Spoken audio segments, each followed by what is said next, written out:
আসসালামু আলাইকুম smart balance চ্যানেলে আপনাদের স্বাগতম। তো এখনো যারা স্মার্ট ব্যালেন্স চ্যানেলটি সাবস্ক্রাইব করেননি প্লিজ সাবস্ক্রাইব দিস চ্যানেল। নবম শ্রেণীর ইংরেজি বইয়ের 56 পেজের কোয়েশ্চেনের অ্যান্সার। তো 56 পেজে দেওয়া রয়েছে answer the following question.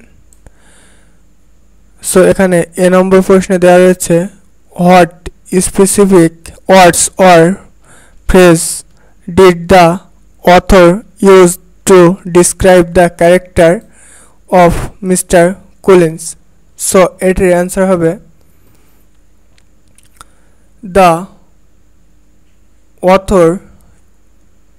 author used phrases like not a sensible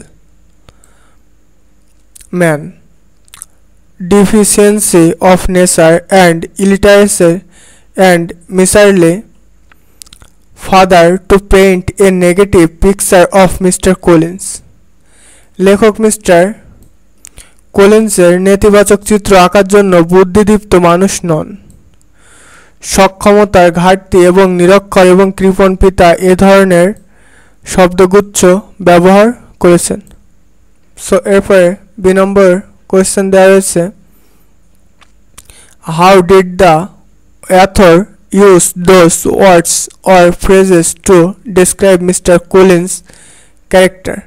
So এটির answer হবে the phrase like deficiency of nature and illiterate and miserly father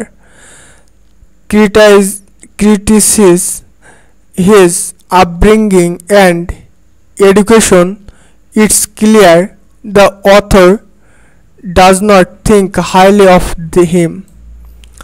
সক্ষমতার ঘাটতি এবং নিরক্ষর এবং কৃপণ পিতা শব্দগুলো তার লালন পালন এবং শিক্ষার সমালোচনা করে। এটা স্পষ্ট যে লেখক তার সম্বন্ধে উঁচু ধারণা পোষণ করেন না। তারপরে সি নম্বর কোয়েশ্চেন দেওয়া রয়েছে how does the author's language affect your idea of Mr. Collins' character? So এটির answer হবে the language used really affects how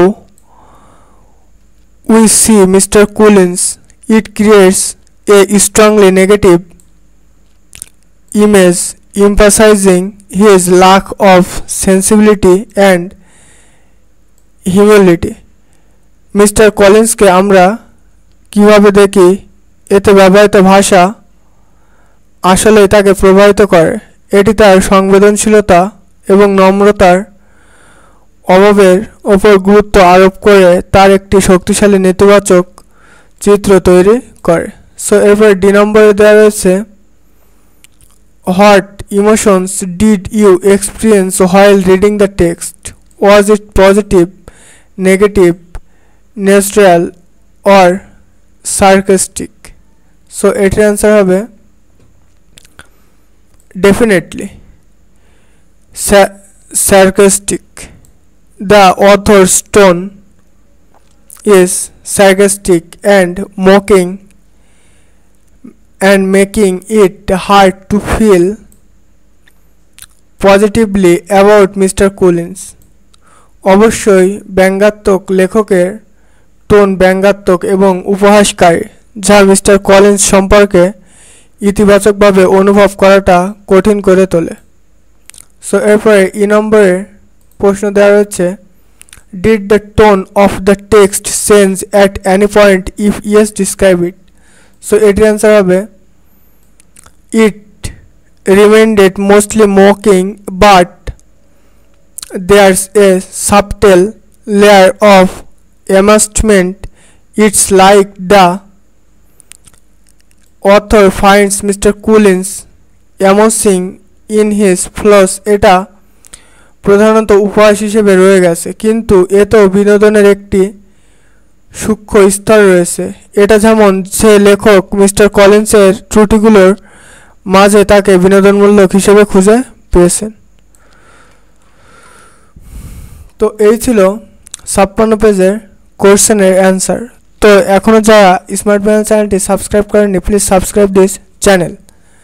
আসসালামু আলাইকুম। Thank you, everyone.